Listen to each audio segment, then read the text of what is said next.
Hello everyone, it is I, Dark Symphony 777 with another fan fiction review. As always, a link to the stories will be in the description below. Please like the video, subscribe to the channel, click on that bell for notifications, leave a comment in the comment section below on your thoughts on the story, and finally, this is my opinion. My opinion is not indicative of everyone in the world, so please respect that. So, get ready for another heaping dose of double duty. Two fan fictions. Because I'm going to be going through the Luniverse season 2, and this one's going to contain one of them and also Derpy Ball. Because who doesn't like some Derpy? Come on, who doesn't like Derpy? Who doesn't like Derpy? She's adorable. She deserves all the boops. I'm getting ahead of myself. The first fanfiction is called Derpy Ball by Rated Pony Star. This is an interesting fanfiction. I remember actually reading this. And it's like, maybe I should review this in the future. I decided I'm going to review this in the future. And now I am. It is the future. So, what is Derpy Ball about? Well, Derpy Ball is about dodgeball. That's right, dodgeball. You gotta have the 5 Ds of dodgeball. Duck, dodge, dip, dive, duck, and dodge.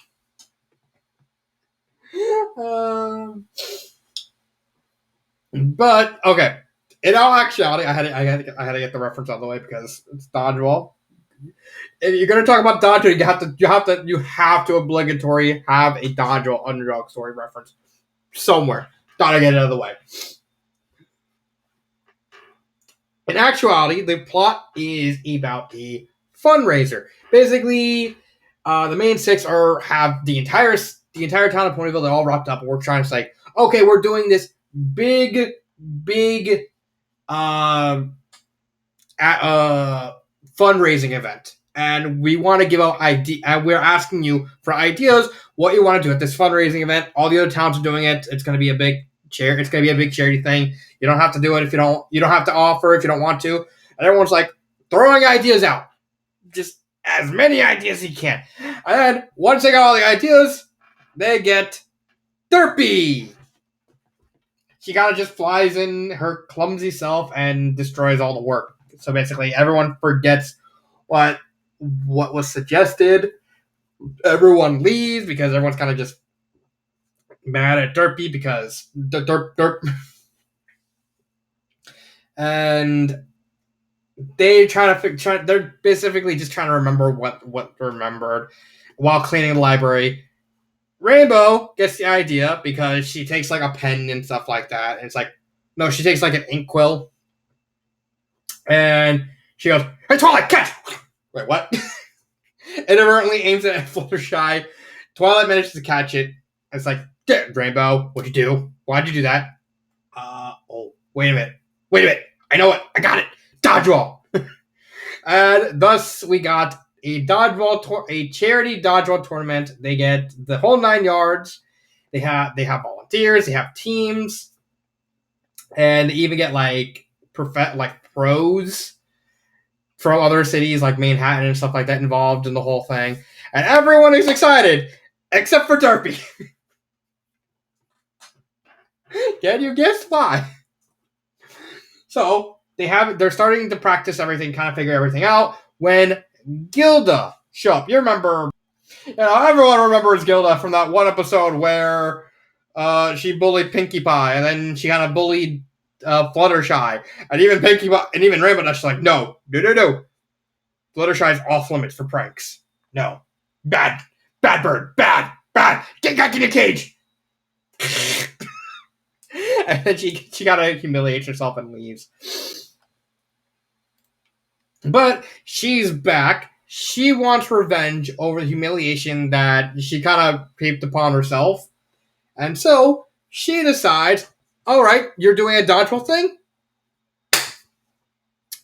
How about a deal? I will get a team of volunteers to compete against a team of people from your side. Griffins versus ponies. If we win, we get to eat all your food for free. But if you win, we will pay double the amount. I think it's double.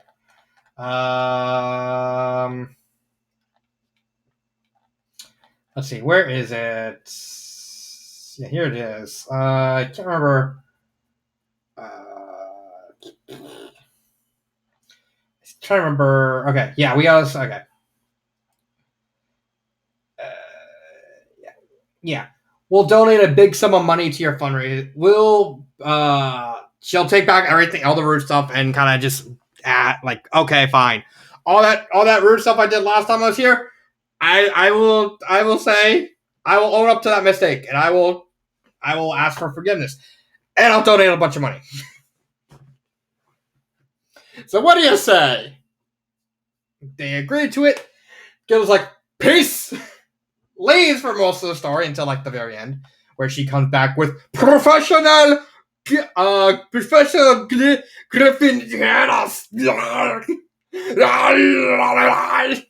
don't know why I'm doing this noise.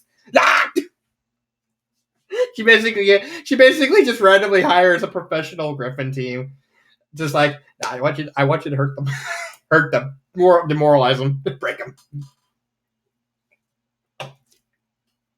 Rainbow Dash, realizing, okay, I can finally get something going and kind of get through to Gilda, but we need like an actual team. What do we do? So they do tryouts, they get the team set up, they got Rainbow Dash, Applejack, Big Macintosh, what the fuck is the name of that muscly Pegasus? Snowflake, yeah! The Snowflake, Lyra, Rose Luck, and a pony named Lucky, I believe. Yeah, his name is Lucky. And they're training to get all these professionals to kind of help them up. Meanwhile, with Derpy, she wants nothing to do with this because turns out she was a pro dodgeball player. Not just a pro dodgeball player, she was the dodgeball player. The single greatest dodgeball player Equestria has ever seen. To the point where everyone was just blindly afraid to even be on the other side of the court with her. So eventually, as what these types of stories do, her secret gets out mainly because the professional dodgeball players kind of run into her, and they promptly go, "Cross-eyed demon!" Ah! And they just run for the hills. Rainbow Dash realizes that they won't have a better shot of beating Gilda and her team if they get Derpy on their team. So you kind of know where this is going to go. They try to convince Derpy, well, mainly Rainbow Dash. Derpy spends half of the story kind of giving a backstory. Quite literally, half of this story, like everything from around here, is quite literally just Derpy's backstory. It's like a decent chunk is just like how she became who she was, how she became good at dodgeball, more or less. If you want a sort of summarization of her backstory, basically, she was an orphan. She was bullied a lot and borderline abused because she was born with I would say is strabism. I can't pronounce it. The wall eyes, the derp eyes. I know. I'm trying to remember by what Luniverse calls it. The wall eyes, because I can't say that dang disease worth a damn. They have everything set up. Derpy is she's constantly getting bullied. she eventually breaks because she doesn't really have anything to lose. She manages to realize she has the gift for playing dodgeball by pounding a bully. She runs into a lot of friends who is like, "Hey, you want to play dodgeball with us? We want you to learn how to. We're trying to win this team."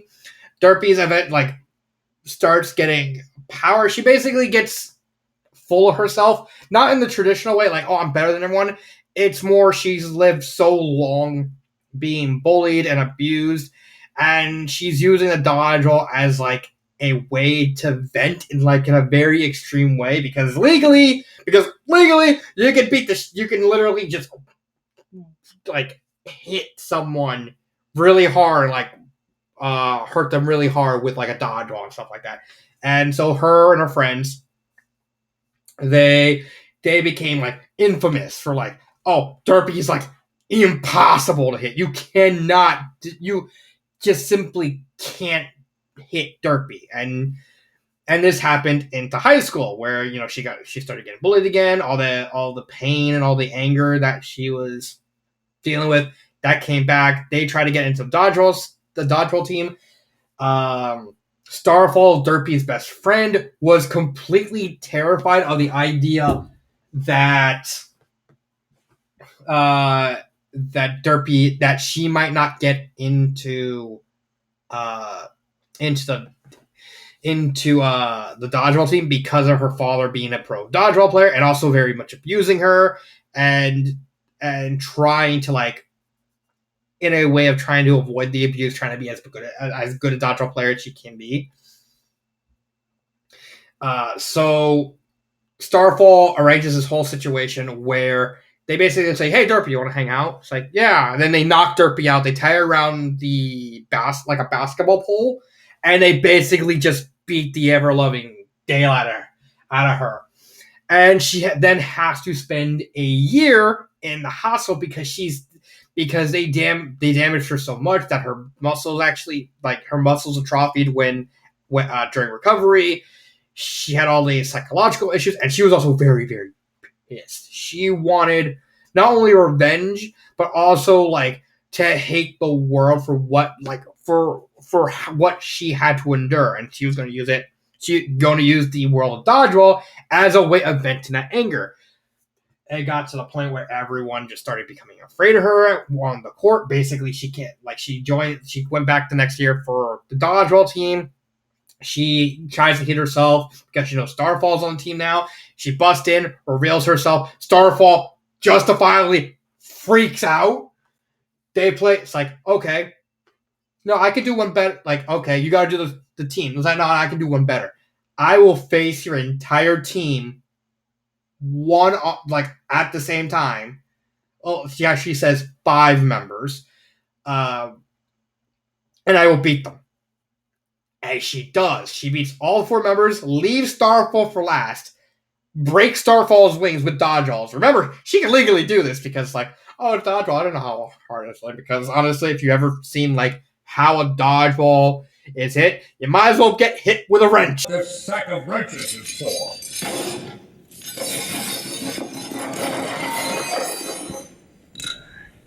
If you can dodge a wrench, you can dodge a ball. What? See what I mean?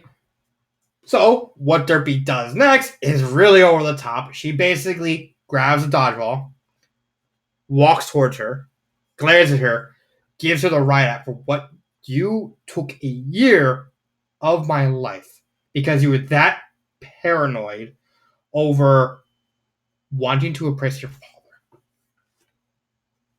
Hits her in the I guess fetlock so hard that it never fully recovers. She cannot play dodgeball anymore. And this causes her to, of course, join the team, where she becomes so unstoppable. Again, this is high school. This is high school dodgeball. That even pros are completely pissing their pants. We need her because she's just that good. But she was so domineering because of the fact that she specifically using dodgeball as a legal way to like basically hate the world, that everyone just became afraid of her, and like no one she became known as the cross-eyed demon, like, and nobody wants to work with, like, no one wants to work with her unless they absolutely have to. And it all spilled over where like one brave member told her, it's like, you're just a bully. It's like, I'm not, like, let me see if I can find it. I think it's like around yeah, it's around here. Let's see. Yeah, right here. Yeah, where is this? Somewhere around here. Let's see. What about the? No, because no. Where is it? So I'm getting pop. Let's see.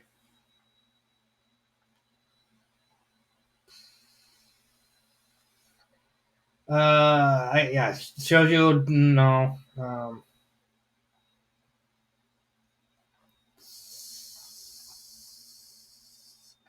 Crud. I forgot. I know it's in her backstory. Basically, she's just did diff. Yeah, right here. Right here. Don't you ever. Basically, this guy's team says, "I said you were a bully. Nothing more, less saying less." And then he basically socked in the jaw, and she goes immediately defensive, like, "Don't you ever call me that again. I'm not a bully. Everyone else is the bully. Every pony else is a bully. Think I'm some dumb retard, huh? Because of my eyes? Well, look at me now. I'm top-rated dodgeball player in the world, and nobody's laughing now. I got respect and I got fame. I'm not some derpy. I'm a regular normal pony." Basically, she's quite literally just using this as a way to just scream and vent at everyone for all the pain she suffered. And after this, she realized, okay, maybe I am kind of taking it so far. Is like when, and she even gets a little farther, where, yeah, she gets checked up on a female unicorn, and then she derpy asks her, it's like, "Are you afraid of me?" And she goes, "The reason I'm here talking to you is because I drew the sword straw." And she realized she made herself lonely. Now instead of everyone kind of bullying her, she's bullied everyone into the same situation she was when she was a kid. And finally it boils over when, like, without even realizing, she inadvertently like injures a kid. Like, she's just trying to figure things out, and an over enthusiastic Colt is trying to ask for, like, I think an autograph or something like that, and without even thinking, just inadvertently throws the ball, telling him to shut up, because like she's just trying to think, and she completely panics, changes her name from Ditsy Doo, because in the story her original name is Ditsy Doo. She got a name changed to Derpy Hooves, and hid in Ponyville, found love, realized she needs to turn, like, she's refusing to become that person, and that's why she's so afraid of, like, the dodgeball thing, because she's afraid that if she helps Rainbow Dash, she'll just turn back into what she was before. And it's honestly pretty sad when you think about it, because it's not so much that she doesn't want to help Rainbow Dash, it's very much implied that she really did. She genuinely wanted to, because again, she's derpy, she's just a ball of sunshine. But she was afraid that if she does, she'll become what she used to be, and hurt people again. She doesn't want that to happen. And she simply doesn't want to hurt people anymore. Everyone completely accepts her reasoning. Except for Rainbow Dash, because Rainbow Dash is just fucking stubborn. Comes the game. Gilda has her team. Rainbow Dash has their team. She tries one more time to convince Derpy to kind of join. Derpy's resolute, very resolute on that. Rainbow Dash, fine, I gotta deal with this. They play the game. The Griffins are holding themselves back heavily, and it's going back and forth for a while, and then they go, well, time to stop playing games, and they basically just start crushing everyone. And it eventually comes down to Rainbow Dash, Applejack, and Big Macintosh versus about 6 Griffins, and everyone's demoralized. And then Dinky, who at this point actually, is actually considering like learning dodgeball herself because like, hey, this looks all fun. She realizes everyone's like completely heartbroken, including like Griffin ambassadors who are like who heard about the game who just wants to play and they're cheering for Ponyville too. She starts cheering, like gets everyone to cheer like for Ponyville, for the underdogs, like Ponyville, Ponyville. And it's just very wholesome. And then the leader of the professional Griffins, he's very fucking pissed. Like we didn't do a job as well as we could have. He takes a dodgeball. Gilda's like wondering, it's like, okay, what are you gonna do with that? She notices the Griffins eyeing Dinky. She starts freaking out. She's like, what are you doing? The Griffin launches it, beans Dinky in the head, knocks her out, and calls her bleeding. Everyone freaks out. Gilda gets pissed. It's like, no, what are you doing? It's like, we are hired to help you. It's like, no, you are hiring me to humiliate Rainbow Dash, not hit a kid. What's the matter to you? We're dodgeballs, we're professionals. And then it's like, they take Gilda into the Griffin locker room and beat the shit out of her. It's like, we don't need you anymore. Rainbow Dash manages to find her, takes her to the infirmary. Derpy and Matt eventually is just contemplating everything, where she runs into Starfall. And now adult Starfall, who kind of tells her what happened after she broke her arm. Basically, her father found out, really took abuse. Everyone finally, they managed to get enough proof. The father got arrested, and she realized, I'm having more fun playing as a coach than actually playing dodgeball. So now she's like a professional coach. She's even married, and they're apparently going to have a kid soon. Derpy finds out that Dinky got beamed by the Griffins. Starfall gives her the push she needs, and we get, where is it? I need to find it. Oops, I think it's this chapter, right? It's near the bottom. Let's see. Yeah, they're here. Derpy stood still as Starfall waited with anticipation to answer. Derpy muttered, "They hurt my muffin. And nobody does that when I'm around." And she goes like, "I'm coming out of retirement." And they do the whole 9 yards. like building her up. It's like, coming out of retirement for one last game. And they even have like music playing. The cross-eyed demon Derpy. And even the Griffins are like, oh, fuck. She's here. Derpy sets up this entire elaborate plan to basically not only win the game, but do it in like the best way possible. And it's back and forth. They manage, like, Applejack gets out, Big Macintosh gets out. All the Griffins except for Bob. Well, the leader was disqualified because he is innocent. He's about out. He managed. They even do like a little Mexican standoff. Derpy and the final Griffin, Bob. They basically Bob. They launched the dodgeballs. Bob hits Derpy going out, and he's like so shocked that Rainbow Dash comes in and just launches at the side of his head and knocks him out. And then they win. It's like, Derp's like, I could have won without getting hit, but I figured it's a proper sense of closure for me and all that. And then when would you think, oh, well, the leader didn't get his comeuppance. He tries to escape, gets beaten between the legs, not by Derpy, by Dinky. Dinky basically now wants to actually play dodgeball, beats him in the head, in the dick with a dodgeball, and then knocks him out with no dodgeball. Yes! And that is more or less the plot.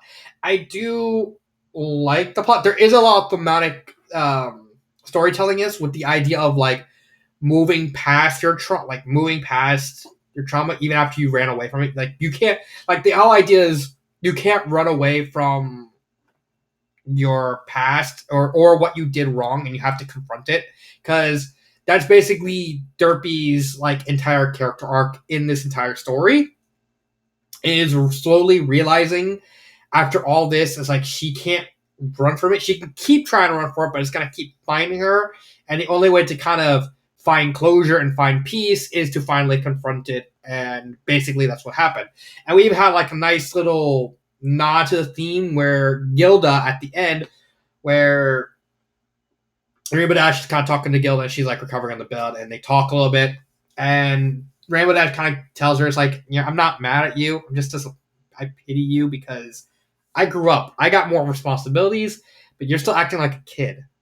And Gilda, completely refusing to want to accept responsibility over her own fuck ups, runs away, just like Derpy did years and years ago. And I think that's a great moral. It's one of those morals that are like very timeless. Like you could just always see it happening. And I don't really have any complaints on the plot. The characters I think are fine enough. They're not really that deep. The only character that goes into like any sort of substantial character development or character arc is Derpy. Again, half of the story is just dedicated to her backstory, and it does work because it is Derpy Ball. Like you have to kind of, and I think honestly think at this time Derpy wasn't really a fleshed out. Yeah, 2012. I don't know if Derpy was let's actually find out. Derpy is. Yeah, that's you all. I want to find out.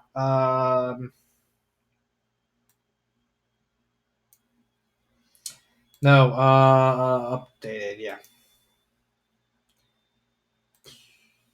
How many? That's, oh my god.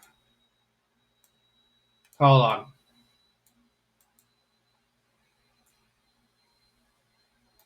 I liked it when. This probably it's that's actually let's not go that.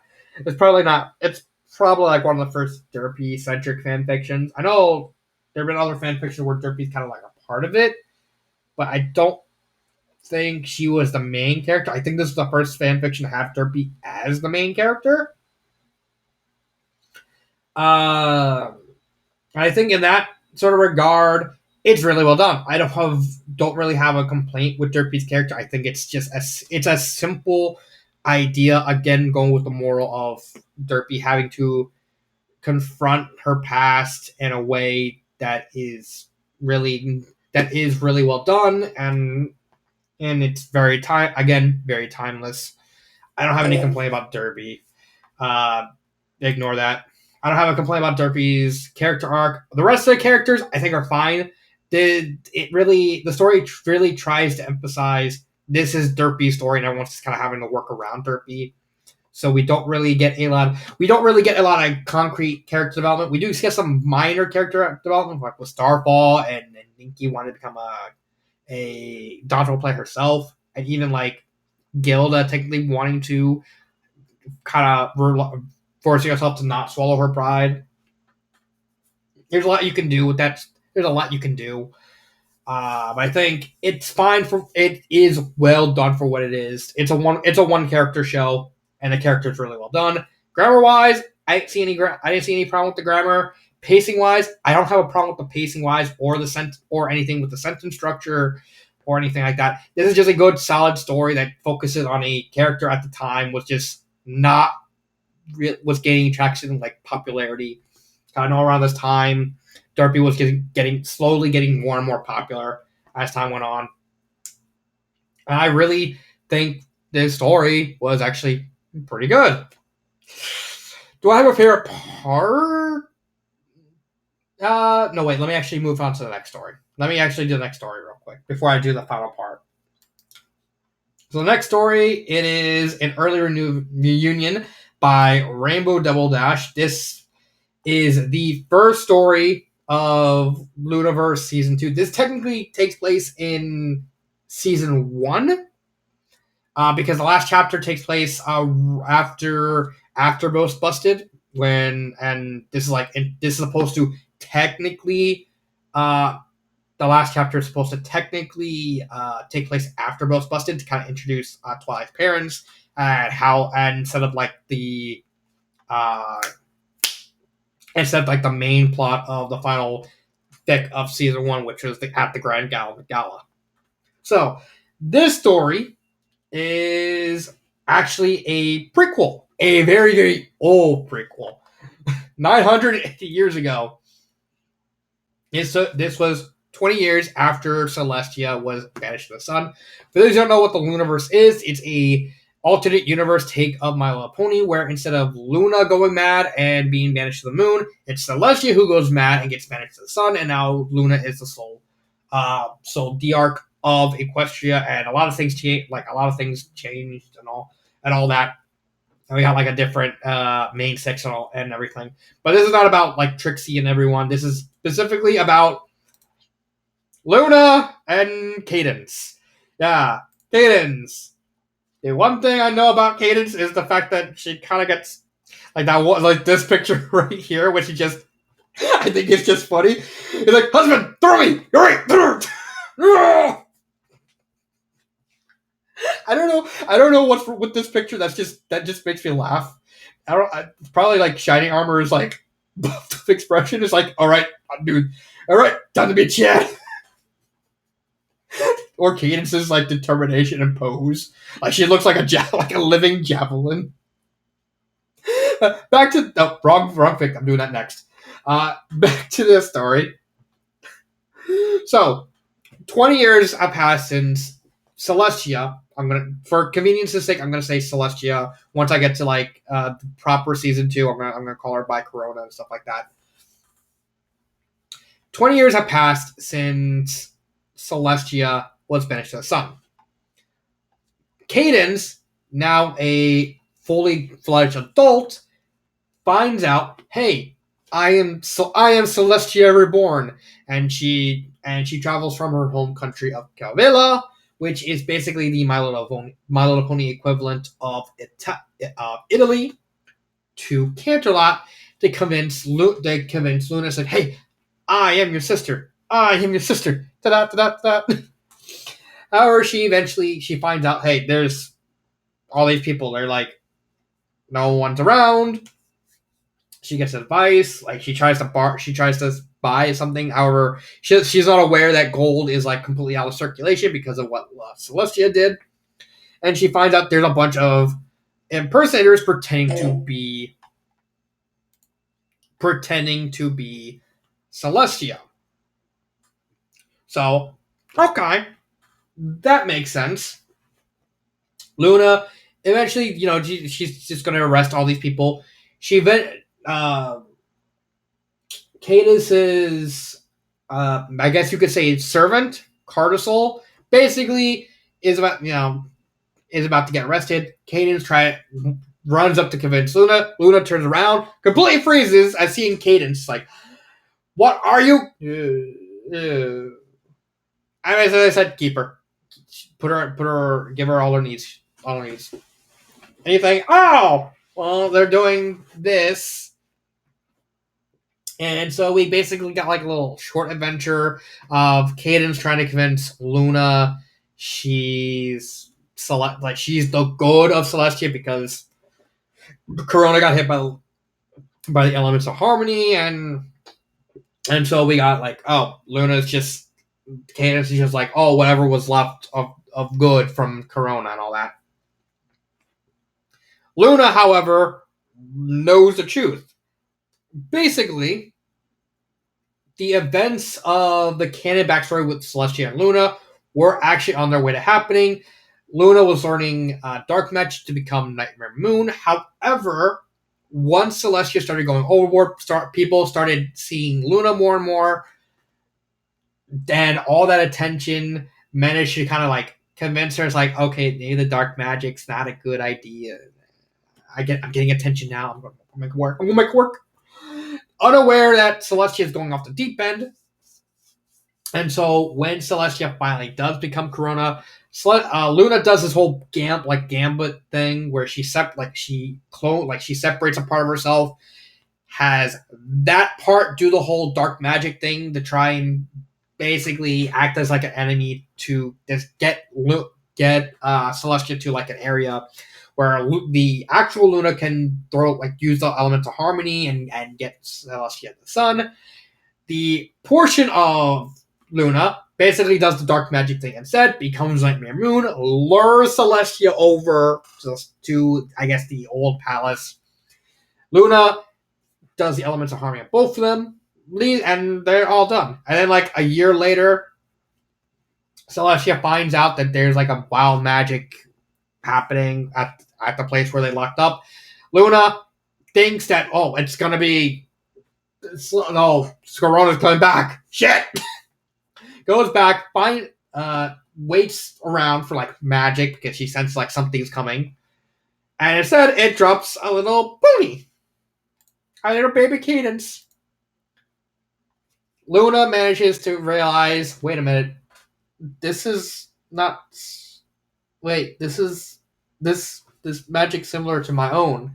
It turns out Cadence in the Lunaverse is the result of Luna's other half being purified by elements, and kind of all the magic that was left over kind of turned itself into Cadence. And basically, Cadence is Luna's daughter.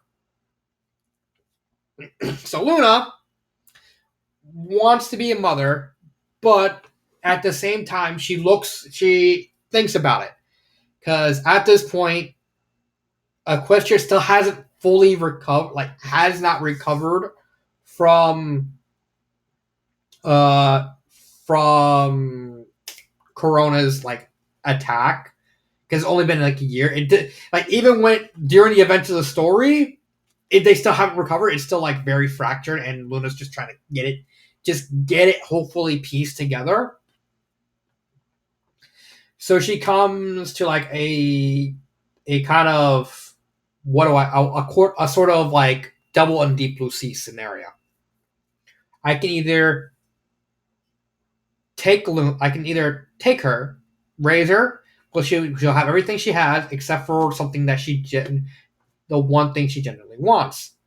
A mother, because Luna would be too busy trying to fix an entire country that was completely fractured and on the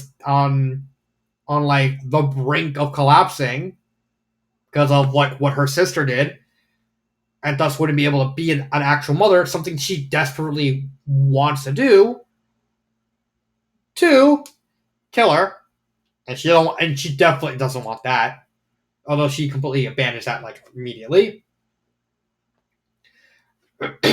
2, take Cadence, go somewhere, and just be a mother.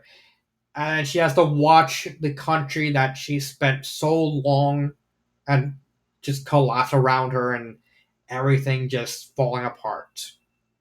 Or 3, and this is the one she eventually chooses, take her to Equestria's oldest ally, Cavilla, bring her to a family that would actually properly take care of her, and just leave her there. And that's ultimately what Luna decides to do. She doesn't. She honestly accepts that there's no good choice because someone's gonna get hurt in some way, but in what would I rather what would be more important right now? Making myself happy or making my daughter happy or making an entire country happy. So she decided on the third choice, mainly to the fact it'd probably be the best choice out of the 3. It's not a perfect choice. She does admit that it's not the perfect choice because she's gonna become heartbroken, and after when she leaves Cadence there, she basically goes on 12-year drunk binge, just trying to get over the pain of having to give her up before she finally gets her ass in gear and starting to fix the dang country.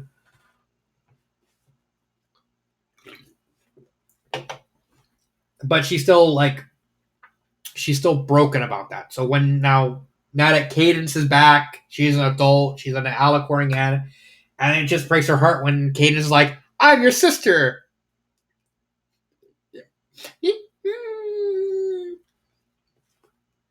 And we get this whole thing where, Luna, runs Cadence through these tests. Like, okay, I want you to embrace the Tambalon, and then this magic test to kind of feel for. I remember at this point, like Luna already knows that Cadence is an alicorn. She's just trying to spend some time with. This story is basically just an extended.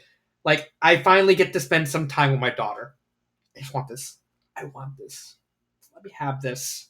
And trying to hide that fact from Cadence. And it really is something of a little sad job. Like, you don't realize it at first. Because it's like, oh, you know who Cadence is. She kind of debuted in season 2 of the Canon show. She's Twilight babysitter. Like, the only thing I didn't like about Cadence is the fact that she's just randomly an alicorn. She just randomly is.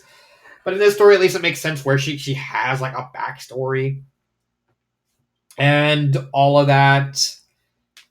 And then eventually the story, the flashback and the prologue, the prequel part ends with Luna telling Caden straight up, thou art an alicorn. Yes, but thou not my sister. Oh, treasure this. You have a long life ahead of you. Cadence decides to think on it, so she asks Luna, "I'm going to go back to Cavilla. Is there?" And Luna starts getting like moody, like a little sad again because he's like, I have to lose you again. But then Cadence reassures herself, "But I get to come back. I'll come back. Oh, periodically." And Luna's like, "All right, I'll take that." And then we get the final chapter, which takes place during the events of the Lunaverse, where Derpy kind of confronts Luna. It's like, I know, like, is Cadence her daughter? It's like, oh? The other card, are they related? Luna, of course, tries to bribe Derpy, and Derpy's like, Derpy does what Derpy does best. Basically, like, I'm going to, no. I'm not going to accept any bribes. I'm going to take no for an answer. You're not going to convince me. I'm going to grab Cadence. I'm going to drag her here. You're going to tell her that you're her mother. I'm not going to take no for an answer. She does that. Like, they both when Derpy brings Cadence to Luna, she's still in the room. They look at her. It's like, I'm still not leaving. Not to tell her. It's like, okay. Luna does tell Cadence, and then Cadence goes, I know. And of course, Luna just completely like, how? Oh, well, I'm the princess of love. That doesn't just mean romantic love. That means like something like familiar love. So I kind of noticed the looks you were giving me. It was like a mother to a daughter, and I kind of connected the dots from there. And we get like a sweet moment of like Luna and Cadence kind of like embracing each other, because Luna was did try to convince herself to tell Cadence over time, but not like something always came up, and she kind of always chickened out because she was so worried about breaking Cadence's heart or something like. And that it's like it came from a place of nurture and stuff like that. I think the plot is good.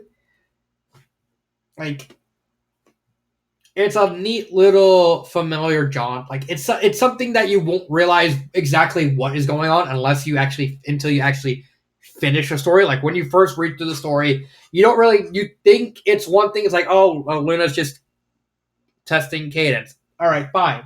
But you don't really get the full ramifications of exactly what's going on with Luna's behavior in the story until the end, when you realize, oh, it's just a mother wanting to spend a day with her daughter, like some bonding, because she's never had the chance to do that. It's really tough. It's a really well done idea, and I think the idea is executed very well. When it comes to characters, I love the characters. I think Cadence acting trying to constantly convincing herself she's Celestia is a neat wrinkle, especially the fact that, and also the wrinkle of her speaking Italian. That's something she constantly does throughout the story. Like she just whenever something happens, she kind of just gets into Italian speak and stuff like that. It's a neat little wrinkle. I have no complaints about Cadence's character. Cardasol, her retainer, basically she was like an indentured servant when Cadence found out she was an Alicorn, and they was like, oh hello, Celestia's back, and they just basically gave her an indentured servant, and she's like, we even get like a neat, cute little moment where like when she realizes she's not Celeste, she's like, well, you're not in well, I'll get rid of the contract. You don't have to be a indentured servant anymore. And she starts to leave, and she's like moping, and then she notices Cartersol's like still walking. It's like, you're not my servant anymore. It's like, well, I may not be a seventh anymore, but now I'm unemployed, so I want to ask for a job. I want to be your retainer. What? Well, come on! I'm just. I was working for you for like over a year. I don't have any job. I'll give my resume. Like, give me. Cardoso does get a job as the husband, and even like Luna, like Luna's character is very intriguing because again, it's going back to the idea of you don't really know what's going through Luna's mind until the very end, and so that little wrinkle of Luna don't being like one direction, but in actuality she's completely different. Of her being like very Blaze with Cadence, like just uncaring and just trying to like be like this statue and try not to react to the fact that she's talking to her daughter. Luna's character is just that nuanced in this case, especially in the Lunaverse where Luna is, as the sole D-Arc currently, even in season 2. It's not until like I think the end of season 2 that where Celestia like fully comes back, and that's like when they're dealing with Discord. But that story is like probably never gonna come out. And up until then, like Luna hasn't really gotten a lot of shine. She's gotten some moments, but largely she's just trying to like she's fulfilling the role that Celestia had in the TV show, where you just get a little bits and wrinkles of Luna as a character. So having like a story focused on Luna and her backstory and how she ran things and how she reacted to certain situations is very good. I really like Luna's character. I even liked her major domo being like the staunch guy who just like took no shit. It's like, Luna, you're not gonna drink, but I'm gonna drink. Let her drink. Yes. And it's a neat character. Same with Derpy Ball. I don't have any problems with the grammar. It's very possible that the author might have fucked up the Italian. I did see a couple comments where, right here, his author is correcting like the Italian or stuff like that. I don't know for sure which one's correct. I do not know anything about Italian, despite the fact I'm technically like apparently part Italian. Don't bother.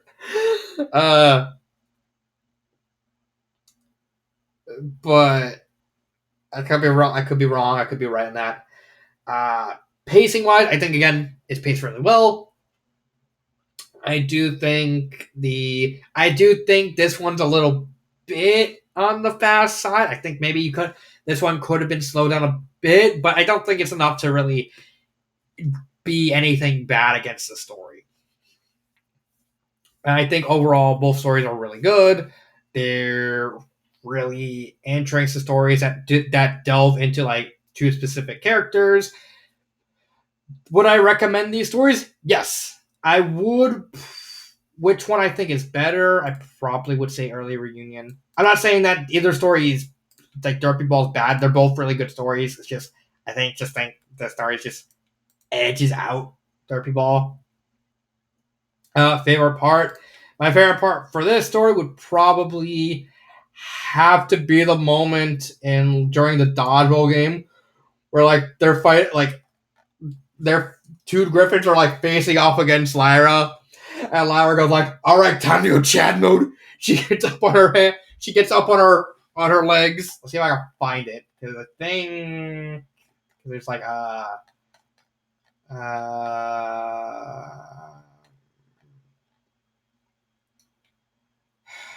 yeah, right here. It's like, all right, you buttheads, bring it on. And then she just like assumes a fighting. It's like, you underestimate my power, and she just basically summons like two buff hands and just grabs the dodgeball's like, yeah. And then of course we get like a random sex joke. It's like, yeah. Now they're really useful too. Just ask Bonnie when we have our special nights, and then of course Bonnie is like, damn it, Lyra, damn it. And my favorite part with early reunion would actually have to be the unicorn. Not, I don't think it's this one, right? This. Yeah,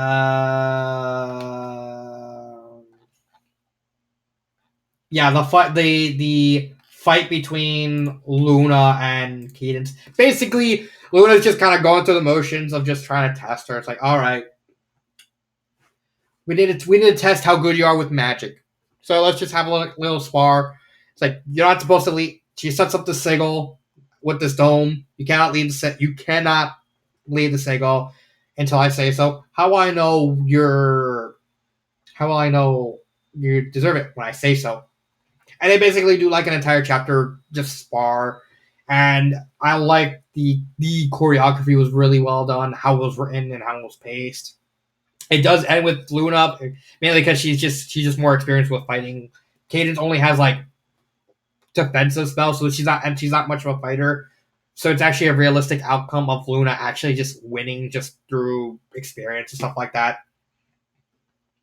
And again, the pacing, like everything written, like Cadence getting like learning all the learning how to fight on the fly and having to like use her magic to like hold the sigil because Luna starts moving it to kind of bring her out that way.